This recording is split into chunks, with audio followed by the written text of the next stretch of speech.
ചരക്കു ഗതാഗതത്തിന് കാളവണ്ടി ഉപയോഗിച്ചിരുന്ന കാലത്ത് ഒരു വ്യാപാരി നാമക്കലിൽ നിന്നും തൻ്റെ വണ്ടി നിറയെ മുട്ടകളുമായി മലയാള നാട്ടിലേക്ക് പുറപ്പെട്ടു. വഴിമധ്യേ ഒരാൾ ഒരു കുട്ട നിറയെ മുട്ടകൾ തലയിൽ ചുമന്നുകൊണ്ട് നടക്കുന്നത് അയാൾ കണ്ടു. വ്യാപാരി വണ്ടി നിർത്തി അയാളോട് ചോദിച്ചു, നിങ്ങൾ എങ്ങോട്ടാണ് പോകുന്നത്?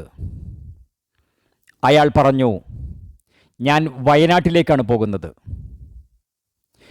വ്യാപാരി അയാളോട് പറഞ്ഞു, എങ്കിൽ നിങ്ങൾ ഈ വണ്ടിയിൽ കയറൂ. അയാൾ വ്യാപാരിയുടെ വണ്ടിയിൽ കയറിയിരുന്നു. കുറച്ച് സമയം കഴിഞ്ഞപ്പോഴാണ് വ്യാപാരി അയാളെ ശ്രദ്ധിച്ചത്. അയാൾ വണ്ടിയിൽ ഇരിക്കുന്നത് തലയിൽ തൻ്റെ കുട്ട ചുമന്നുകൊണ്ടാണ്. വ്യാപാരി അയാളോട് ചോദിച്ചു, നിങ്ങൾ എന്താണ് നിങ്ങളുടെ തലയിലുള്ള കുട്ട താഴെ വണ്ടിയിൽ ഇറക്കി വെക്കാത്തത്?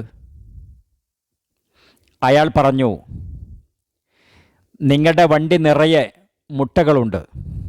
ആ മുട്ടകളുടെ ഭാരവും എൻ്റെയും നിങ്ങളുടെയും ഭാരവും വലിക്കാൻ തന്നെ നിങ്ങളുടെ കാളകൾ കഷ്ടപ്പെടുന്നുണ്ടാകും.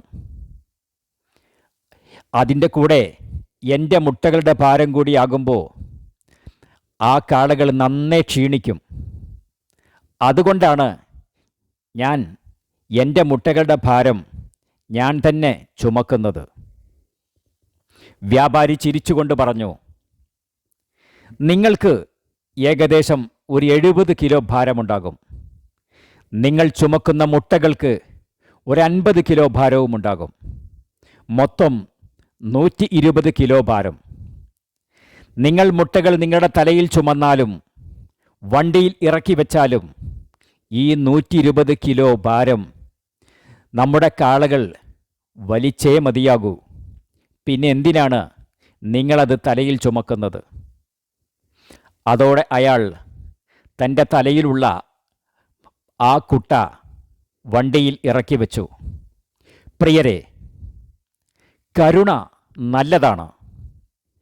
അത് ലഭിക്കുന്നവന് ഉപകാരപ്പെടുന്നുണ്ട് എന്ന് ഉറപ്പുവരുത്തുമ്പോൾ അത് വളരെ നല്ലതാണ്. Thank you.